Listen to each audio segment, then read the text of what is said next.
ಅಲ್ಲಾಹು ಅಕ್ಬರ್ ಅಲ್ಲಾಹು ಅಕ್ಬರ್ ಅಲ್ಲಾಹು ಅಕ್ಬರ್ ಅಲ್ಲಾಹು ಅಕ್ಬರ್ ಅಲ್ಲಾಹು ಅಕ್ಬರ್ ಅಲ್ಲಾಹು ಅಕ್ಬರ್ ಲಾ ಇಲಾಹ ಇಲ್ಲಲ್ಲಾಹು ಅಲ್ಲಾಹು ಅಕ್ಬರ್ ಅಲ್ಲಾಹು ಅಕ್ಬರ್ ವಲಿಲ್ಲಾಹಿಲ್ ಹಮ್ದ್. ನಾಡಿನ ಜನರಿಗೆ ಈದ್ ಉಲ್ ಫಿತ್ರ್ ಹಬ್ಬದ ಶುಭಾಶಯಗಳು.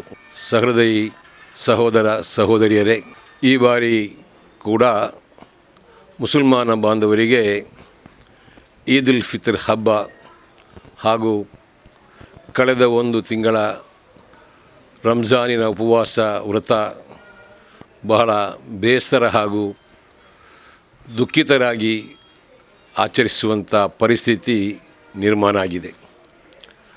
ಇದು ನಮಗೆ ಮೊದಲ ಬಾರಿ ಅಲ್ಲ.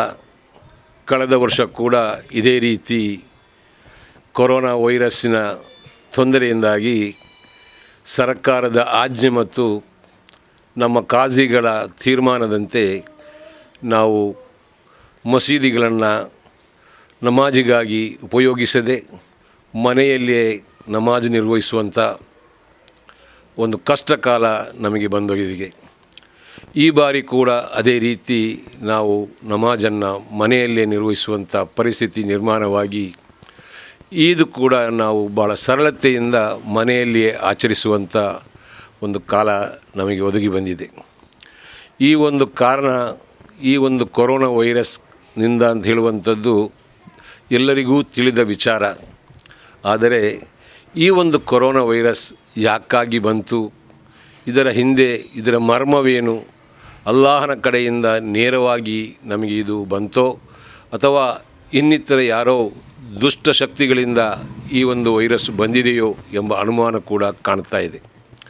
ಆದರೆ ಯಾವುದೇ ಇದ್ದರೂ ಕೂಡ ನಾವು ಇದನ್ನು ಅಲ್ಲಾಹನ ಕಡೆಯಿಂದ ಬಂದಂಥ ಒಂದು ವಿಪರ್ಯಾಸದ ಒಂದು ಕ್ರೋಧ ಅಂತ ಹೇಳುವಂಥ ನಿಟ್ಟಿನಲ್ಲಿ ನಾವು ಇದನ್ನು ಅನುಭವಿಸ್ತಾ ಇದ್ದೇವೆ. ಇದೀಗ ನಮ್ಮ ಜಿಲ್ಲೆಯಲ್ಲಿ ಬಹಳಷ್ಟು ಮಂದಿ ಕೊರೋನಾ ರೋಗ ಪೀಡಿತರಾಗಿ ಕಷ್ಟಗಳನ್ನು ಅನುಭವಿಸ್ತಾ ಇದ್ದಾರೆ. ನಮ್ಮ ಊರಿನಲ್ಲಿ ಕೂಡ ಹಲವಾರು ಮಂದಿ ಕೊರೋನಾದಿಂದ ಆಸ್ಪತ್ರೆಯಲ್ಲಿ ಸೇರಿಕೊಂಡು ದಿನಕ್ಕೆ ಒಂದೆರಡರಂತೆ ನಿಧನ ವಾರ್ತೆ ಕೂಡ ಕೇಳಿ ಬರ್ತಾ ಇದ್ದು, ನಮ್ಮ ಉಲ್ಗಾಲ ದರ್ಗಾ ಪರಿಸರದಲ್ಲಿ ದಿವಸಕ್ಕೆ 7-8 ಮೃತದೇಹಗಳನ್ನು ಇಲ್ಲಿ ದಫನ ಕಾರ್ಯಕ್ಕಾಗಿ ರೆಡಿ ಮಾಡಿಕೊಂಡು ಅವರವರ ಊರಿಗೆ ಕಳಿಸುವಂಥದ್ದು ಹಾಗೂ ಕೆಲವೊಂದನ್ನು ನಮ್ಮ ದರ್ಗಾ ಪರಿಸರದಲ್ಲಿ ದಫನ ಮಾಡುವಂಥದ್ದು ಕೂಡ ನಡೀತಾ ಇದೆ. ಇದೆಲ್ಲ ಇರುವಾಗ ನಾವು ಮನುಷ್ಯರಾದಂಥ ನಾವುಗಳು ಬಹಳ ವಿಮರ್ಶನೆ ಮಾಡಿಕೊಂಡು ನಮ್ಮ ಜೀವನ ಶೈಲಿಯನ್ನು ಬದಲಾವಣೆ ಮಾಡಬೇಕಾಗಿದೆ. ಈ ಒಂದು ಕೆಟ್ಟ ಗಳಿಗೆ ಅಂತ ಹೇಳ್ಬೋದು. ಈ ಕೆಟ್ಟ ಗಳಿಗೆಯಲ್ಲಿ ನಾವು ಪಶ್ಚಾತ್ತಾಪಪಟ್ಟುಕೊಂಡು ನಮ್ಮ ಜೀವನ ಶೈಲಿಯನ್ನು ಬದಲಾವಣೆ ಮಾಡಿಕೊಂಡು ಅಲ್ಲಾಹನ ಸಂಪ್ರೀತಿಗೆ ನಾವು ಪಾತ್ರರಾಗಬೇಕು. ಪ್ರವಾದಿ ಸಲ್ಲಲ್ಲಾಹು ಅಲೈಹಿ ವಸಲ್ಲಮ ತಂಗಲ್ರವರು ನಮಗೆ ಹೇಳಿಕೊಟ್ಟಂಥ ಮಾರ್ಗದರ್ಶನದಲ್ಲಿ ನಾವು ನಮ್ಮ ಜೀವನ ಕ್ರಮವನ್ನು ಮುಂದುವರಿಯಲಿಕ್ಕೆ ಸತಪ್ರಯತ್ನವನ್ನು ನಾವು ಮಾಡಬೇಕಾಗಿದೆ. ಹಾಗಾಗಿ ಮುಂದಿನ ದಿನಗಳು ಅಲ್ಲಾಹನ ಕಡೆಯಿಂದ ನಮಗೆ ಒಳಿತನ್ನು ನೀಡಲಿಕ್ಕೆ, ಒಳಿತನ್ನು ನಾವು ಲಭಿಸಲಿಕ್ಕೆ ನಾವು ಅಲ್ಲಾಹನಲ್ಲಿ ಪ್ರಾರ್ಥನೆ ಮಾಡಬೇಕಾಗಿದೆ. ಕೇವಲ ಮಸೀದಿ, ಮದರಸಾ ಅಥವಾ ದೇವಸ್ಥಾನ, ಚರ್ಚ್ಗಳನ್ನು ಬಾಗಿಲು ಹಾಕಿ ಬಂದು ಮಾಡುವುದರ ಮೂಲಕ ಕೊರೋನಾವನ್ನು ಓಡಿಸಲಿಕ್ಕೆ ಸಾಧ್ಯತೆ ಇಲ್ಲ. ಅಥವಾ ಪೊಲೀಸ್ ಇಲಾಖೆ ಅಥವಾ ಸರ್ಕಾರಿ ಇಲಾಖೆ ತಮ್ಮ ಲಾಠಿಯನ್ನು ಹಿಡ್ಕೊಂಡು ನಮ್ಮ ಮೇಲೆ ರೇಗುವಂಥ ಪರಿಸ್ಥಿತಿಯನ್ನು ನಿರ್ಮಾಣ ಮಾಡಿದರೆ ನಮ್ಮ ಕೊರೋನಾವನ್ನು ದೂರ ಮಾಡಲಿಕ್ಕೆ ಸಾಧ್ಯತೆ ಇಲ್ಲ. ಈ ಕೊರೋನಾ ಮಹಾಮಾರಿಯನ್ನು ನಾವು ದೂರ ಮಾಡಬೇಕಾದರೆ ಮೊದಲಾಗಿ ಅಲ್ಲಾಹನಲ್ಲಿ ಪ್ರಾರ್ಥನೆ ಮಾಡಬೇಕು. ಅದರ ಜೊತೆಗೆ ನಮ್ಮ ಜೀವವನ್ನು ಉಳಿಸಲಿಕ್ಕಾಗಿ, ನಮ್ಮ ಕುಟುಂಬಸ್ಥರ ಜೀವವನ್ನು ಉಳಿಸಲಿಕ್ಕಾಗಿ, ನಮ್ಮ ನೆರೆಕರೆಯವರ ಜೀವವನ್ನು ಉಳಿಸಲಿಕ್ಕಾಗಿ, ನಮ್ಮ ನಾಡಿನ ಸ್ವಾಸ್ಥ್ಯವನ್ನು ಉಳಿಸಲಿಕ್ಕಾಗಿ ನಾವು ಸ್ವಯಂ ಪ್ರೇರಿತರಾಗಿ ನಮ್ಮ ಸರ್ಕಾರ ನೀಡಿದಂಥ ವೈದ್ಯಕೀಯ ಕ್ಷೇತ್ರವನ್ನು ನೀಡಿದಂಥ ಅಂತರ ಕಾಪಾಡುವುದಿರಲಿ, ನಾವು ಸ್ಯಾನಿಟೈಸರ್ ಯೂಸ್ ಮಾಡುವುದಾಗಲಿ, ಇನ್ನಿತರ ಮಾಸ್ಕ್ ಯೂಸ್ ಮಾಡುವುದರಾಗಲಿ ಮೂಲಕ ನಾವು ಇದಕ್ಕೆ ಒಂದು ಶಕ್ತಿಯನ್ನು ತುಂಬಬೇಕಾಗಿದ್ದರೆ. ಹಾಗಾಗಿ ನಾನು ನನ್ನ ಎಲ್ಲ ಬಾಂಧವರಲ್ಲಿ ವಿನಂತಿ ಮಾಡುವಂಥದ್ದು, ನಾವು ಸರ್ಕಾರದ ಆಜ್ಞೆ ಪೊಲೀಸರ ಲಾಠಿ ಇದನ್ನೆಲ್ಲ ನೋಡದೆ ಸ್ವಯಂ ಪ್ರೇರಿತರಾಗಿ ನಾವು ನಮ್ಮ ಕಾರ್ಯವನ್ನು ಮಾಡಿ ಈ ಒಂದು ವೈರಸ್ಸಿನ ವಿರುದ್ಧ ಹೋರಾಡಲಿಕ್ಕೆ ಸನ್ನದ್ಧರಾಗಬೇಕು. ಅದು ಮಾತ್ರ ಅಲ್ಲ, ಈ ಸಂದರ್ಭದಲ್ಲಿ ನಾವು ಪ್ರತಿಯೊಬ್ಬ ಮಾನವ ಕುಲಕ್ಕೆ ಸಹಾಯದ ಹಸ್ತವನ್ನು ಚಾಚುವುದು ಕೂಡ ನಮ್ಮ ಇಸ್ಲಾಂ ದೀನಿನ ಪ್ರಕಾರ ಒಂದು ಮಹತ್ವವಾದಂಥ ಕೆಲಸ ಆಗಿದೆ. ಆ ಕೆಲಸಕ್ಕೆ ನೀವೆಲ್ಲರೂ ಮುಂದಾಗಬೇಕು. ಆದರೆ ಒಂದು ವಿಜ್ಞಾಪನೆ, ನಾವು ಮಾಡುವಂಥ ಸೇವೆ ಅದು ದಫನ ಮಾಡುವುದಿರಲಿ, ಸ್ನಾನ ಮಾಡಿಸುವುದಾಗಿರಲಿ, ಅಥವಾ ಜನರಿಗೆ ಕಿಂಚಿತ್ತು ಆಹಾರದ ಕಿಟ್ಟನ್ನು ಕೊಡುವುದಾಗಲಿ, ಅಥವಾ ಇನ್ನಿತರ ವೈದ್ಯಕೀಯ ಸೇವೆಯನ್ನು ನಾವು ಸಹಾಯದ ಹಸ್ತ ನೀಡುವುದಾಗಲಿ, ಅದು ಅಲ್ಲಾಹನ ಸಂಪ್ರೀತಿಗೆ, ಆ ರೋಗಗ್ರಸ್ತನ ಕುಟುಂಬಕ್ಕೆ ಸಹಾಯ ಆಗುವ ರೀತಿಯಲ್ಲಿ ಸಾಂತ್ವನ ಆಗಬೇಕಾಗಿದೆ.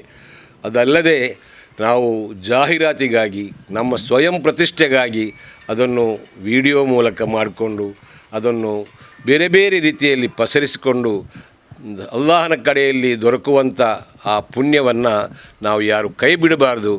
ನಾವು ಯಾವುದೇ ಸೇವೆ ಮಾಡುವುದಿದ್ದರೂ ಕೂಡ ಅಲ್ಲಾಹನ ಸಂಪ್ರೀತಿಗಾಗಿರಬೇಕು. ಆ ನಿಟ್ಟಿನಲ್ಲಿ ನಾವೆಲ್ಲ ಕೈ ಜೋಡಿಸಿಕೊಂಡು ಎಲ್ಲ ಪರಸ್ಪರ ಜಾತಿ ಮತ ನೋಡದೆ ನಾವು ಪ್ರತಿಯೊಬ್ಬರು ಒಂದಾಗಿ ಈ ವೈರಸ್ಸನ್ನು ಓಡಿಸಬೇಕು.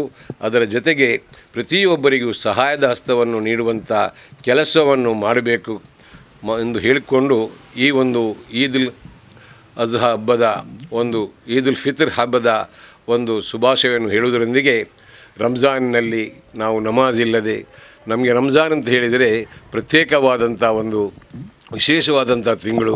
ಆ ತಿಂಗಳಲ್ಲಿ ನಾವು ನಂಬಿಕೊಂಡು ಬಂದಂಥ ಪ್ರವಾದಿಯವರ ಮಾತಿನಂತೆ ವಿಶೇಷವಾದ ಲೈಲತುಲ್ ಖದರ್ನ ರಾತ್ರಿ ಕೂಡಿದೆ. ಅದನ್ನೆಲ್ಲವೂ ನಾವು ಇವತ್ತು ಮಸೀದಿಗೆ ತೆರಳದೆ ಮನೆಯಲ್ಲೇ ಮಾಡುವಂಥ ವ್ಯವಸ್ಥೆ ಆಗಿದೆ. ಹಾಗಾಗಿ ನಾವು ಪ್ರತಿಯೊಬ್ಬ ಮುಸಲ್ಮಾನರು ಕೂಡ ಚಿಂತಿಸಬೇಕಾದಂಥ ಕಾಲ. ಅಲ್ಲಾಹನನ್ನು ಪ್ರೀತಿಸುವಂಥ, ಅಲ್ಲಾಹನನ್ನು ಆರಾಧಿಸುವಂಥ ವ್ಯವಸ್ಥೆಗೆ ನಮಗೆ ಅವಕಾಶ ಇಲ್ಲದೆ ವಂಚಿತರಾಗುವುದು ಅಂತ ಹೇಳಿದರೆ ಇದು ಬಹಳ ಖೇದಕರದ ವಿಚಾರ. ಹಾಗಾಗಿ ಇನ್ನು ಮುಂದಿನ ದಿನಗಳಲ್ಲಾದರೂ ಕೂಡ ಅಲ್ಲಾಹನಿಗೆ ಆರಾಧಿಸಲಿಕ್ಕಾಗಿ, ಅಲ್ಲಾಹನು ಈ ಭೂಮಿ ಮೇಲೆ ಮನುಷ್ಯ ವರ್ಗವನ್ನು ಸೃಷ್ಟಿ ಮಾಡಿದ್ದು ಆತನಿಗೆ ಆರಾಧನೆ ಮಾಡಲಿಕ್ಕೆ ಬೇಕಾಗಿ. ಆ ಆರಾಧನೆ ಇಲ್ಲದ ಮೇಲೆ ನಾವು ಬದುಕಿ ಏನು ಪ್ರಯೋಜನ ಅಂತ ಹೇಳುವಂಥ ಪ್ರಶ್ನೆ ಕೂಡ ಇಲ್ಲಿ ಉದ್ಭವ ಆಗ್ತದೆ. ಹಾಗಾಗಿ ಮುಂದಿನ ದಿನಗಳಲ್ಲಿ ಅಲ್ಲಾಹನ ಆರಾಧನೆ ಮಾಡಲಿಕ್ಕೆ ಸರ್ವ ಜಾತಿ ಧರ್ಮದ ಪ್ರೀತಿಯೊಂದಿಗೆ, ಸೌಹಾರ್ದತೆಯೊಂದಿಗೆ ಪರಸ್ಪರ ಸಹಾಯದ ಹಸ್ತವನ್ನು ನೀಡುವುದರ ಮೂಲಕ ನಾವು ಸಹಪಾಠಿಗಳಾಗಿ ಜೀವಿಸಲಿಕ್ಕೆ ಆ ಅಲ್ಲಾಹನು ಶಕ್ತಿಯನ್ನು ನೀಡಲಿ. ಆ ಕಾಲ ಮುಂದೆ ಕೂಡಿ ಬರಲಿ ಅಂಥೇಳಿ ನಾನು ಆಶಿಸ್ತೇನೆ. ಕಳೆದ ಬಾರಿಯಂತೂ ರಂಜಾನ್ ಮನೆಯಲ್ಲೇ ಕಳೆದರೂ, ಅದೇ ರೀತಿ ಹಬ್ಬದ ದಿವಸ ಕೂಡ ಎಲ್ಲರೂ ಮನೆಯಲ್ಲೇ ಕಳೆದು ಹೊಸ ಬಟ್ಟೆ ಬರೆಯನ್ನು ಖರೀದಿ ಮಾಡದೆ ಬಹಳ ಬೇಸರದಲ್ಲಿ ಕಾಝಿಗಳ ತೀರ್ಮಾನವನ್ನು, ಸಂಘ ಸಂಸ್ಥೆಗಳ ಸಂಘಟನೆಗಳ ಆಶಯವನ್ನು ಒಪ್ಪಿಕೊಂಡು ಅವರ ಮಾತಿಗನುಸರಿಸಿ ಎಲ್ಲರೂ ಬಹಳ ಸರಳತೆಯಿಂದ ಆಚರಿಸಿದ್ದಾರೆ. ಆದರೆ ಈ ಬಾರಿ ಕೊರೋನಾ ಎಂಬ ವೈರಸ್ ನಮ್ಮ ಮುಂದೆ ಇದ್ದ ಕಾರಣ ನಮ್ಮ ಮುಸಲ್ಮಾನ ಬಂಧುಗಳು ಸ್ವಲ್ಪ ಮಟ್ಟಿಗೆ ಹಣವಂತರು, ಸ್ಥಿತಿವಂತರು ಅಂತೇಳಿ ಮಧ್ಯಮ ವರ್ಗದವರು ಕೆಲವರು ಮೊದಲೇ ಖರೀದಿಯನ್ನು ಮಾಡಿದ ಕಾರಣ ಈ ಬಾರಿಯ ಈದುಲ್ ಫಿತ್ರ್ ಹಬ್ಬ ಹೆಚ್ಚಿನ ಮಟ್ಟಿಗೆ ಹೆಚ್ಚಿನ ಜನ, ಅತಿ ತೀವ್ರ ಕಷ್ಟದ ಕೂಲಿ ಆಳುಗಳು ಮಾತ್ರ ಬಟ್ಟೆ ಬರೆಗಳನ್ನು ಖರೀದಿಸಲಿಕ್ಕೆ ಆಗಲಿಲ್ಲ. ಮಧ್ಯಮ ವರ್ಗದವರು, ಶ್ರೀಮಂತರು ಎಲ್ಲರೂ ಸಾಧಾರಣವಾಗಿ ಹೊಸ ಬಟ್ಟೆ ಬರೆಗಳನ್ನು ಧರಿಸಿ ಮನೆಯಲ್ಲೇ ಸರಳವಾದಂಥ ಹಬ್ಬವನ್ನು ಆಚರಿಸಿದ್ದಾರೆ. ಇದು ಪುಣ್ಯ. ಯಾಕೆಂತ ಹೇಳಿದರೆ ಕೆಲವರು ಆ ತೀರ್ಮಾನವನ್ನು ಮೊದಲೇ ಮಾಡಿದ್ದಾರೆ. ರಂಜಾನಿಗಾಗಿ ಕಾಯಲಿಲ್ಲ ಖರೀದಿಗಾಗಿ. ರಂಜಾನ್ನ ಮೊದಲೇ ಈ ಬಾರಿ ಕೂಡ ಆತಂಕ ಬರಬಹುದು ಅಂತ ಹೇಳುವ ನೆಲೆಯಲ್ಲಿ ಕೆಲವು ಮಂದಿ ಖರೀದಿಯನ್ನು ಮಾಡಿ ಹೊಸ ಬಟ್ಟೆಗಳನ್ನು ಧರಿಸಿ ಅವರ ಮಟ್ಟಿಗೆ ಸರಳವಾದಂಥ ಹಬ್ಬವನ್ನು ಆಚರಿಸಿದ್ದಾರೆ. ಅನೇಕ ಮಂದಿ ಇವತ್ತು ಮನೆಯಲ್ಲಿಯೇ ಸ್ವಂತ ಕುಟುಂಬದೊಂದಿಗೆ ನಮಾಜ್ ಮಾಡಿದ್ದಾರೆ. ಕೆಲವರಂತೂ ಅವರವರ ತೋಟದಲ್ಲಿಯ ಅಥವಾ ಬೇರೆ ಬೇರೆ ಕಡೆಯಲ್ಲಿ ಗುಂಪು ಸೇರಿಕೊಂಡು, ಅಂದರೆ ವಿಭಾಗ 25-30 ಜನ ಸೇರಿಕೊಂಡು ಆ ರೀತಿಯ ನಮಾಜನ್ನು ಮಾಡಿದ್ದಾರೆ. ಹಾಗಾಗಿ ಖೇದಕರವಾದ, ಬಹಳ ಬೇಸರವಾದ ಈದ್ ಸರಳತೆಯಿಂದ, ಸಂತೋಷದಿಂದ ನಾವು ಆಚರಿಸಿದ್ದೆ ಅಂತ ಹೇಳಲಿಕ್ಕೆ ಇಷ್ಟ.